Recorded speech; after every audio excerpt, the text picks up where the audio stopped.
viral menggambarkan seorang anggota polisi yang mengancam pemimpin Front Pembela Islam FPI Habib Rizik Syihab. Dalam video tersebut, oknum polisi Aibtu H mengancam akan sembelih Habib Rizik Syihab. Video ancaman Aibtu H yang berdurasi 2 menit 49 detik viral di media sosial dan sudah ditonton 24.000 serta mendapatkan komentar 1.300 komentar. Dilansir dari Tribun Surya, dalam video viral itu, Aibtu H mengaku geram dengan berbagai keributan yang tak kunjung usai di Indonesia. Dalam video itu, Aibtu H tidak menyebutkan nama dan asalnya. Namun, dipastikan dia berasal dari Pekalongan, Jawa Tengah. Selamat pagi untuk warga Pekalongan sekitarnya. Selamat pagi untuk warga seluruh Indonesia yang saya cintai dan saya banggakan. Akhir-akhir ini kita melihat ada organisasi yang bergaya preman, bergaya jagoan, bahkan bak seorang juara yang tidak ada tandingannya. Kita semua paham siapa mereka, FPI atau Front Pembela Islam katanya. Ia mengatakan, sebagai warga negara Indonesia dan sebagai umat muslim tidak gentar menghadapi FPI. Ya, kalau polisi kenapa harus gentar ya? Demi Allah, saya tidak gentar dengan FPI, Rizik dan kroni-kroninya, dan demi Allah saya siap membabat lehernya kalau sampai berulah terlalu jauh apalagi mengacaukan NKRI katanya. Wah, pakai demi Allah lagi ya. Selain itu, dirinya juga menceritakan pengalamannya saat berurusan dengan anak petinggi FPI Kota Pekalongan ditilang anggota Satlantas Polres Pekalongan Kota. Karena merasa tak terima ditilang, anak petinggi FPI itu mendatangkan massa yang terdiri dari 50 orang untuk menggeruduk pos polisi yang berada di Monumen Kota Pekalongan. Tak terima ditilang, massa mendatangi ke pos polisi Monumen Pekalongan Kota. Kurang lebih 9 orang saya pukulin, tergeletak semua, dan sampai sekarang pun saya masih benci sama FPI karena gayanya radikal dan gayanya sok jagoan preman. Berarti dia pukulin orang ya. Ia kembali bersumpah akan menyembelih leher Habib Rizik dan tak gentar sama sekali terhadap organisasi seperti FPI, HTI maupun sejenisnya. Demi Allah saya siap menyembelih lehernya Rizik, mencukil matanya atau membabat kakinya, dan saya tak gentar melawan organisasi seperti FPI, HTI maupun sejenisnya. Karena saya seorang Polri tidak akan mundur sejengkal pun. Catat, demi Allah dan demi Rasulullah saya tidak pernah mundur dan tidak pernah takut tambahnya. Nasibnya sekarang. Sementara itu, Kapolres Pekalongan Kota AKBP M. Irwan Susanto membenarkan bahwa pria yang ada di video tersebut memang anggotanya. Betul, itu anggota saya berinisial H, berpangkat Aibtu, bertugas di Satuan Perawatan Tahanan dan Barang Bukti Sat-Tahti, kata Kapolres Pekalongan Kota AKBP Irwan saat menggelar press rilis di halaman Mapolres tempat Kamis 3 Desember 2020 sore. Kapolres mengungkapkan saat ini anggota tersebut sudah berada di Polda Jawa Tengah dalam rangka proses pemeriksaan. Anggota yang berinisial H tersebut sudah ada di Polda dan saat ini masih dilakukan pemeriksaan mendalam oleh Bid Propam Polda Jawa Tengah, ungkapnya. Reaksi DPW FPI Jateng. Video yang dilakukan oleh oknum anggota Polres Pekalongan Kota tersebut ditanggapi oleh DPW FPI Kota Pekalongan. Ketua DPI FPI Kota Pekalongan Ustadz Abu Ayyas mengatakan saat pertama kali menerima video tersebut ia langsung mengkonfirmasi ke pihak kepolisian. Apakah yang diucapkan itu kapasitas dia sebagai anggota Polri atau oknum? Ketika menerima video itu, saya langsung minta konfirmasi ke Kasat Intel Polres Pekalongan Kota. Apakah yang diucapkan itu sebagai anggota Polri atau oknum, dan kita minta ditindaklanjuti, kata Ustadz Abu Ayyas saat ditemui Tribun Jateng.com Kamis 3/12/2020 malam. Kemudian, dengan adanya kejadian itu, jajaran Polres Pekalongan Kota langsung datang ke markas FPI Kota Pekalongan dan meminta maaf atas kejadian tersebut.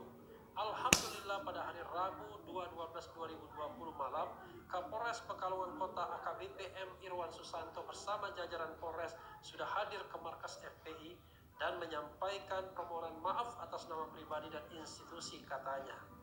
Bahkan dari Polres juga memberikan informasi perkembangan penanganan kasus yang dilakukan oleh anak buahnya sudah ditangani oleh Polda Jateng, imbuhnya. Abu Ayyas juga mengungkapkan untuk kasus ini ia menuntut agar perkara ini diproses secara hukum. Selain itu, ia juga meminta jaminan bahwa perkara bisa berjalan sesuai dengan koridor hukum. Kita menuntut agar kasus ini diproses secara hukum sesuai koridor hukum, katanya.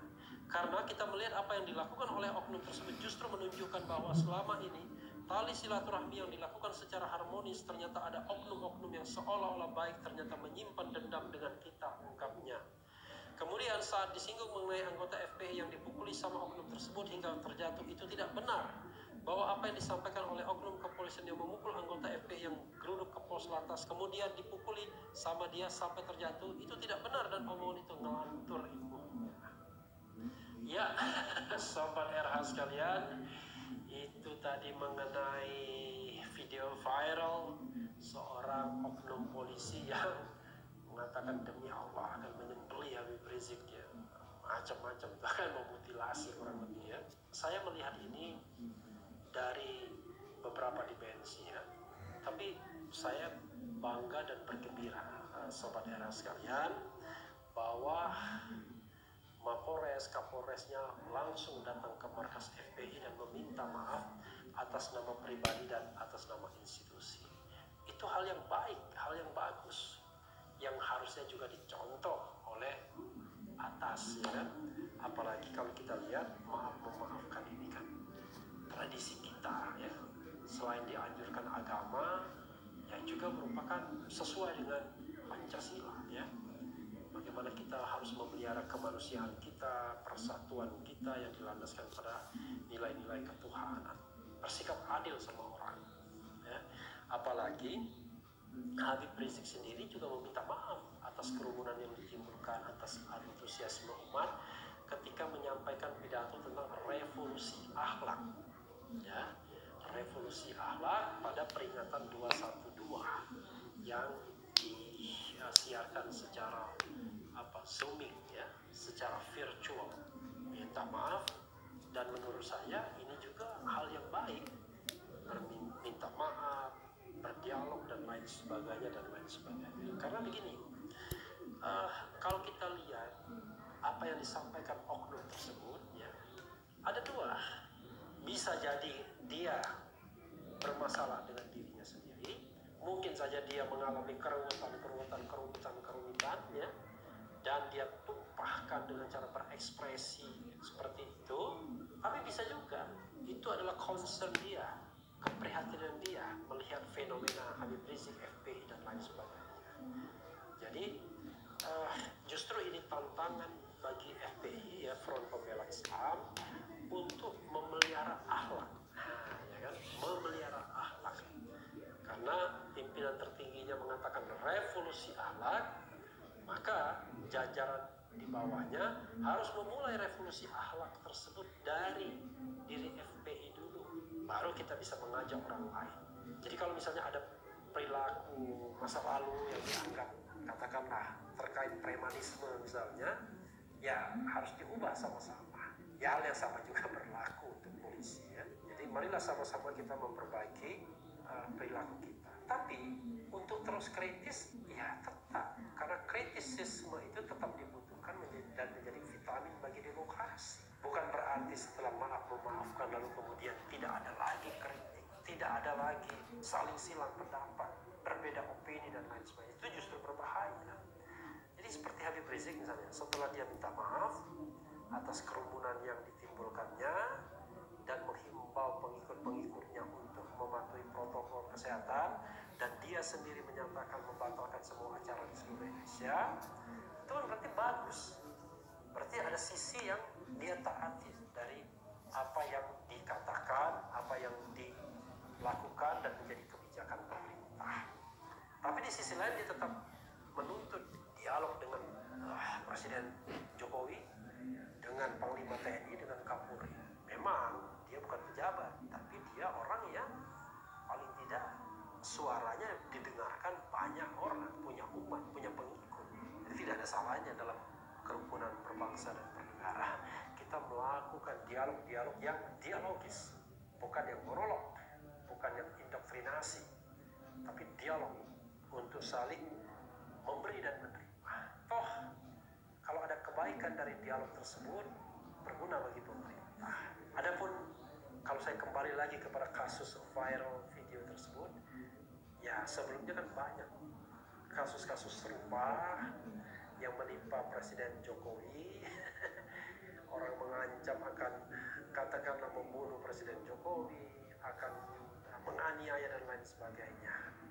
Nah, kemarin-kemarin memang perlakuannya langsung dijemput, langsung diangkut dan lain sebagainya, sehingga overexpose. Jadi kalau menurut saya kasus-kasus seperti itu tetap harus ditindaklanjuti, ya, tetap diberikan pengertian, tetap dihukum sesuai dengan hukum yang berlaku, tapi ya tidak perlu maksimal, minimal saja, ya. Yang penting adalah menjadi pembelajaran bagi siapa saja yang suka mengumpat, mengeluarkan pernyataan dan perkataan yang membunuh, yang mengancam, yang mau menyakiti dan lain sebagainya, yang sesungguhnya tidak pada tempatnya dan tidak justified siapapun.